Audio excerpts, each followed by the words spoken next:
ಎಲ್ರಿಗೂ ನಮಸ್ಕಾರ. ನಾನು ತೋರಿಸ್ತಾ ಇದ್ದೀನಿ ಇವತ್ತು ಬೆಡ್ಡು. ಈ ಬೆಡ್ ಬಂದು ಕಂಪ್ನಿ ಬಂದು ತೋರಿಸ್ತೀನಿ. ಇದರಲ್ಲಿದೆ ರೀಪೋಸ್ ವೇಕಪ್ ಟು ಫ್ರೆಶ್ ಐಡಿಯಾಸ್ ಅಂತ ಪ್ರೀಮಿಯಮ್ ಸೀರಿಯಸ್ ರೀಪೋಸ್ co.in ಅಂತಿದೆ. ಆ್ಯಕ್ಚುಲಿ ರೀಪೋಸ್ ಬೆಡ್ ಅನಿಸುತ್ತೆ. ತುಂಬ ಚೆನ್ನಾಗಿದೆ, ಮಲ್ಕೊಂಡ್ರೆ ತುಂಬ ಚೆನ್ನಾಗಿ ನಿದ್ದೆ ಬರುತ್ತೆ.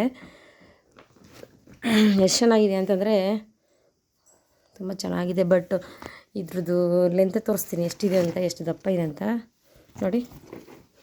ಈ ಕಡೆ ತೋರಿಸ್ತೀನಿ ನೋಡಿ ಎಷ್ಟು ದಪ್ಪ ಇದೆ ರೀಪೋಸ್ ಬೆಡ್ದು. ನೋಡಿ ಎಷ್ಟು ದಪ್ಪ ಇದೆ. ಮೇಲೆಲ್ಲ ರೆಡ್ ಕೊಟ್ಟಿದ್ದಾರೆ, ಇದೆಲ್ಲ ವೈಟ್ ಇದೆ. ಬಟ್ ಚೆನ್ನಾಗಿರುತ್ತೆ ರೀಪೋಸ್ ಬೆಡ್ ಯೂಸ್ ಮಾಡೋರು ಹೇಳ್ತಾರೆ. ಸೊ ರೀಪೋಸ್ ಬೆಡ್ ಅಂದರೆ ಹಿಂಗಿರುತ್ತೆ, ತುಂಬ ಮಂದ ಇರುತ್ತೆ. ತುಂಬ ಆ್ಯಕ್ಚುಲಿ ಇದು ರೇಟ್ ನೆನಪಿಲ್ಲ ನನಗೆ.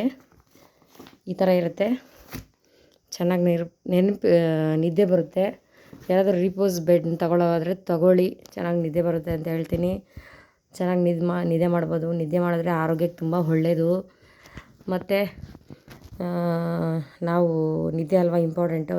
ಬೆಳಗ್ಗೆಯಿಂದ ರಾತ್ರಿ ತನಕ ನಾವು ಚೆನ್ನಾಗಿ ಕಷ್ಟಪಟ್ಟು ದುಡಿದಿರ್ತೀವಿ. ಆರಾಮಾಗಿ ತಿಂದುಬಿಟ್ಟು ರೆಸ್ಟ್ ತೊಗೊಂಡು ಚೆನ್ನಾಗಿ ನಿದ್ದೆ ಮಾಡಿದ್ರೆ ನಮಗೆ ಒಂಥರ ಫ್ರೆಶ್ನೆಸ್ ಆಗುತ್ತೆ ಮೈಂಡು. ಮತ್ತು ಒಂಥರ ಹ್ಯಾಪಿನೆಸ್ ಆಗಿರುತ್ತೆ. ಒಂದು ಯಾವುದೇ ಡಿಸ್ಕಂಫರ್ಟ್ ಅನಿಸೋಲ್ಲ, ಫ್ರೆಶ್ ಆಗಿರುತ್ತೆ. ಸೊ ಅದಕ್ಕೆ ಎಲ್ಲರೂ ಮಲ್ಕೊಳ್ಳೋಕ್ಕೆ ರೀಪೋಸ್ ಬೆಡ್ ನಿಮ್ಗೆ ಇಷ್ಟ ಆದರೆ ಯಾರಾದರೂ ಚೂಸ್ ಮಾಡೋಂಗಿದ್ರೆ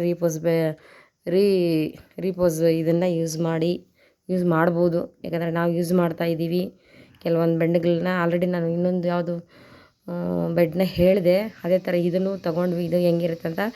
ಸೊ ಇದು ನಾವು ಊರಲ್ಲಿ ಹಾಕಿರೋದು, ಇದು ಅದಕ್ಕೆ ಹೇಳ್ತಾಯಿದ್ದೀನಿ ಇದು ಚೆನ್ನಾಗಿದೆ ಅಂತ. ಸೊ ಈ ಬೆಡ್ ಇಷ್ಟ ಆದರೆ ತಗೊಳ್ಳಿ ಅಂತ ಹೇಳ್ತೀನಿ, ಚೆನ್ನಾಗಿದೆ ಅಂತ. ಹಂಗೆ ಈ ವಿಡಿಯೋ ಇಷ್ಟ ಆದರೆ ಲೈಕ್ ಕೊಡಿ, ಶೇರ್ ಮಾಡಿ, ಹಾಗೆ ಪಕ್ಕದಲ್ಲಿರುವಂಥ ಬೆಲ್ ಐಕನ್ನ ಪ್ರೆಸ್ ಮಾಡಿ. Thank you.